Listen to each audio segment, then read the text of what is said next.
Anyway, Linda, you may remember the name, and I wonder if the audience does, of Stephen Paddock. Stephen Paddock will go down in history, 58 dead, hundreds injured, and this is from the Mandalay Bay Hotel and MGM Resorts mass killing. And I want to bring on not only a person who is an attorney that's involved in some of these cases, but a person who was actually at the scene of the shooting, and a good friend. We've done a lot of media together, Brian Claypool. Brian, how you doing? Hanging in there, Bob. Great to see you again. Great work you're doing. Hey, thanks, Brian. Listen, you're always a pro, and you know, listen, we do a lot of media together, but man, when I was reading that you were actually there, I get goosebumps right now thinking about it. Can you give us just, I know you've done this a million times, Brian, but just give us an idea of what you observed and the intensity of it, because I know that you're continuing to be involved in this now as a lawyer. Yeah, and by the way, for your viewers, I mean, I'm still working through a lot of trauma, and these MGM lawsuits have re-victimized and re-traumatized me. But just for your viewers' sake, I was right to the left of the stage, and I initially heard a few pops.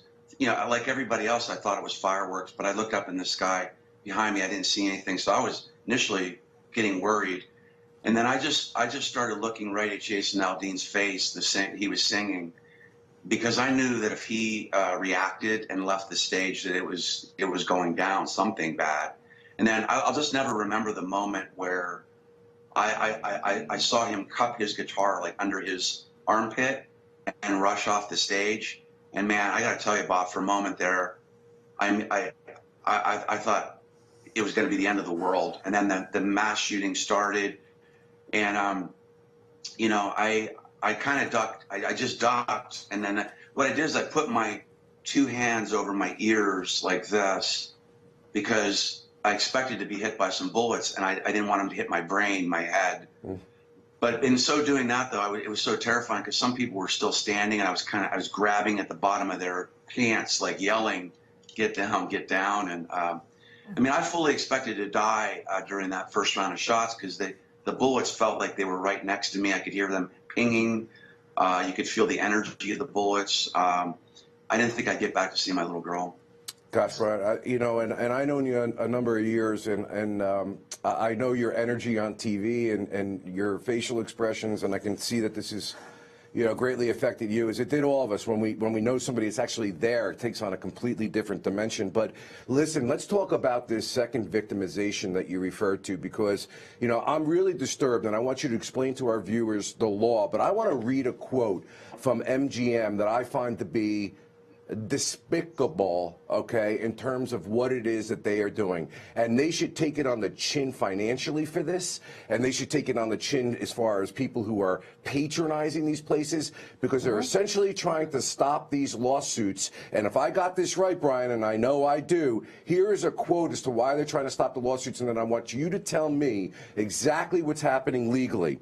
They're doing this, and here's their answer: for a timely resolution. And this is really a killer. This one really gets to you in, I guess, the greatest depths of hypocrisy. In the best interests of the victims, the community, and those still healing. Tell them, Brian, what it is that MGM is saying that they're doing for the victims and the people that are still hurting. Tell them what they're doing in the courtroom. Yeah, so what they're doing, Bob, is reprehensible. They have MGM has jumped deep into the swamp, and I'm wondering how far down the gutter they're going to go, and how low are they going to keep kicking victims of this shooting.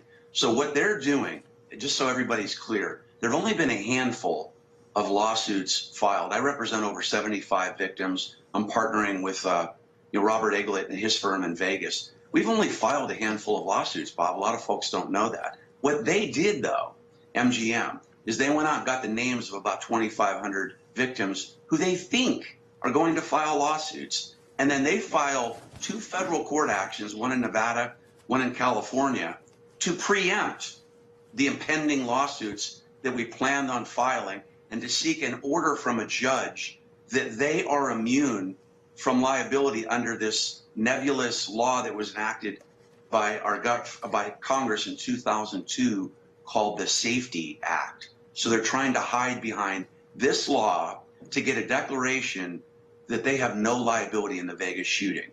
And what they're doing, basically, what you said is they're re-traumatizing every victim who was at that shooting. I have a client in Alaska whose son was killed, Bob, and she was in tears yesterday saying, "Has my son, who's dead, been named in a lawsuit?" And I had to tell her, yes. They're suing dead people, too. I tweeted about this yesterday, Bob. Yeah, and you know, Brian, we have Linda Kenny Bodden with us here. She is a person who frequents a lot of, you know, poker places and whatever. Poker for the WSOP. Casinos. So what do you think, Linda, about this? I tweeted about it. I thought this is the most egregious. I don't know who gave them this advice to sue victims in federal court, so they have to go to federal court with a lawyer. They're in pain. People are dead. I think that everybody should give them the public relations media that they want for this suit, and don't go to their places. I know that, you know, I just came back from the WSOP playing poker, and half of the strip is MGM hotels. But there's an MGM hotel in New Jersey. They bought the Borgata, and for me, I am not going there to play poker anymore until this suit is gone, because this is the most despicable, as Bob would say, thing I have ever seen, to do this to people that have been traumatized. Yeah, you know, I know I'm supposed to be objective. I'm objectively saying this is awful. Well, you know, horrible, uncivil, despicable, hateful, uncaring, and to use the idea that they're trying to help victims and help those who are healing. That's right. The hypocrisy of it. Hey, Brian. And they could get the same result in state court. By the way, they could plead this in state court and let a judge decide it, at least keep it in the one forum so these victims don't see this. Right. So, hey, Brian, listen, the law that you referred to that they've sued dead people over, who haven't even brought lawsuits into a courtroom, dragging these victims and the victims' families who otherwise have not done anything legally, is called the, you got to love this, Linda, you got to love, Brian, you got to love these politicians. Oh, yeah. The Support Anti-Terrorism by Fostering Effective Technologies Act of 2002, also known as you indicated, the Safety Act,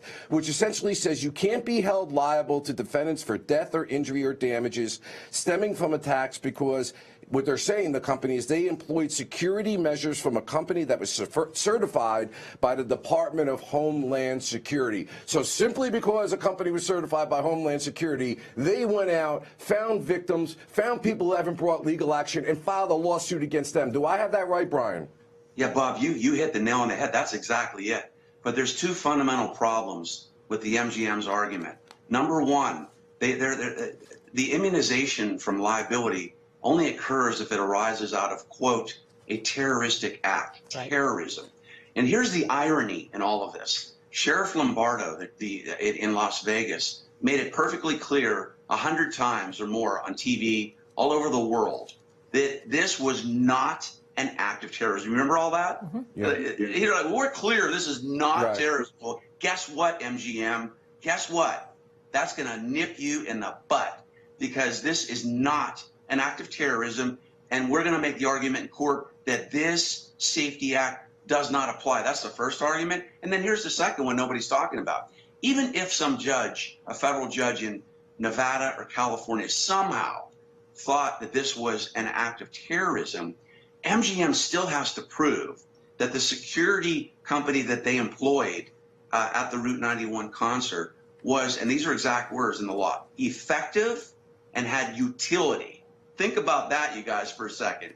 58 people were killed, over 1,000 injured, thousands more suffering from PTSD. So clearly, the security system they had in place was not effective and had no utility. So they're going to lose on this argument. You know, Brian, myself, you, I know you, and I know Linda, we represent some high-profile clients and businesses in both civil and criminal contexts. And I always say this, it never ceases to amaze me at how they'll do some boneheaded, ridiculous, insensitive, hateful thing like this and not realize the brand damage that they're doing to themselves and the boomerang effect this is going to have. Fantastic point. And Linda made a good point, too. From a PR standpoint, this is a death sentence for the MGM. And it should be. This is a big mistake on their part. What they should have done, I think Linda alluded to this, Bob, they could have, there's a couple small cases that were pending in Clark County Superior Court. What they could have done is simply filed what's called a motion for summary judgment as to a few of the victims and asked a judge in state court to make a determination on this issue of whether this Safety Act applies. That's all they had to do. But instead, they did this big dog and pony show. And another reason why they did it we haven't talked about is a couple weeks ago, you probably reported on this, we found out that 3 years ago they had a convicted felon in one of their rooms in the Mandalay Bay with ammunition, right? So that was devastating to them on the foreseeability issue, because we have to prove in this case it was reasonably foreseeable that something like this could happen. That was a devastating blow to them. So what do? They go out on this PR march by suing 2,500 victims. Don't you want to know, Brian, who arranged that, who said that, who advised them? I'd like the person who advised them to do this and signed off on this to stand up before the cameras in front of these victims today and say, yes, I am the person who advised them. Show some courage against these victims who really have shown nothing but courage here, given what's happened here. This is just hard. I can't explain how horrible. I'm so upset about this. I can't tell you. And you know, Linda, we talk about this, and Brian, we've talked about this on hits that we've done. You know, law in the end analysis is about common sense and decency. It's about common sense is the hallmark. You don't need to go to law school to be a good lawyer. I mean, you got to do that to get into that courtroom. But what lawyer or bean counter at MGM could have possibly thought, do you know, if you do know, that this was a good idea? Yeah, and here's another thing, Bob and Linda. All throughout the hockey season in Las Vegas, the MGM, the Las Vegas Golden Knights, they had a great year. They went to the finals, right? Well, you know what the MGM did? This is how hypocritical they are. Every other game, they would bring out a victim of the mass shooting that I was at, right? And they would honor that victim, right, in front of the crowd, get all this media exposure. Well, guess what? I wonder if MGM is now suing the same victims that they honored at all of these hockey games throughout Las Vegas. It is flat out illogical, indignant, insensitive, and reprehensible. I personally don't think it's illogical, Brian. I think that they were taking advantage and pulling on the heartstrings of people by honoring these folks. And I would love to see you and your crew of people, we're going to get to how to reach out to your group, to be able to do an assessment of whether or not those very people that they honored for the bottom line of helping themselves out are the very same people they're suing now to help their bottom line out. And while we're on that, Brian, I'm told that you have started an organization of Route 91 Strong.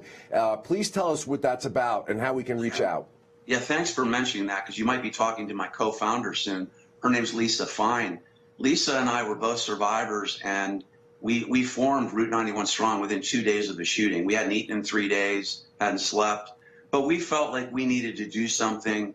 During that second round of shooting, I went from I'm going to die to, you know what, if I live, I am going to make sure this never happens again in a civilized society. So that's when I reached out to Lisa. The both of us had done an interview with Chris Cuomo together on CNN, and we just connected through the heart. And basically, Route91Strong.org, if your viewers take a look at it and can help us out, we basically raise money that goes directly to victims of gun violence, whether it's families that are suffering from PTSD and need help with mental health treatment, or we've had many people reach out who are literally Bob and Linda, they literally can't, they have trouble functioning anymore. So they lose their jobs. I have one client actually in Oregon who was fired from his job, for example, as a teacher, because he would break down sometimes in class thinking about the shooting. So they're having problems paying their mortgage, things like that. People have trouble paying bills.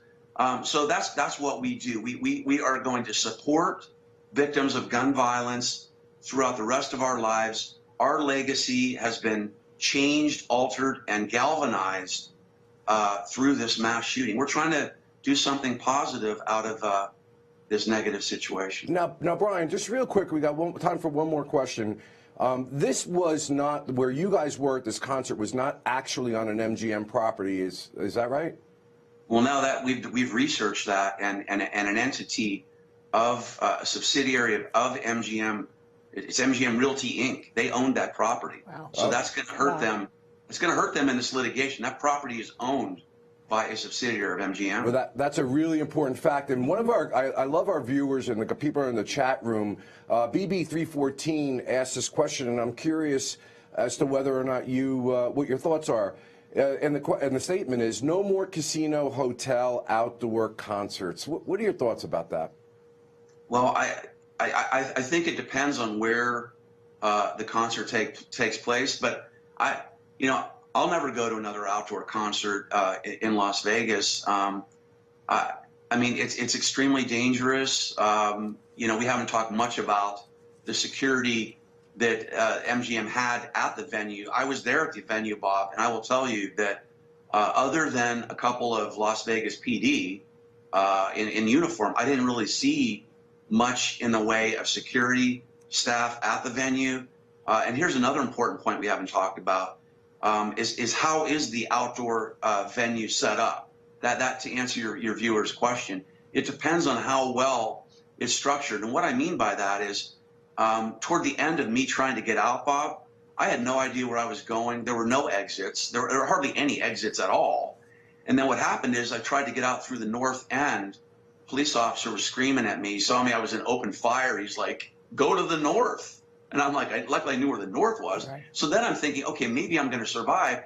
And then it was like a bottleneck on the freeway, Bob, like literally gridlock, like hundreds of people, some who had been shot, screaming, some on the ground trying to get up.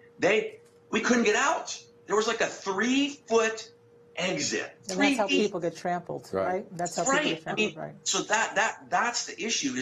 If you're going to go to an outdoor concert, you might want to do your due diligence before you actually go, because it was utter chaos and a nightmare trying to get out of the venue. Yeah, so Brian, I mean, we have some of our other people that are viewers that are saying, well, there's other contexts of outdoor concerts, but the point is, these are facilities where you're making money, and they're your properties, and you have to make sure that they're safe. And I think you importantly bring out that if there were a catastrophic incident, and it doesn't necessarily have to be an active shooter, it could be a number of different things, is that there's not choke points, and that people are given complete directions how to escape as quickly as possible. Brian Claypool, my friend, my prayers and blessings to you and the other victims in this case.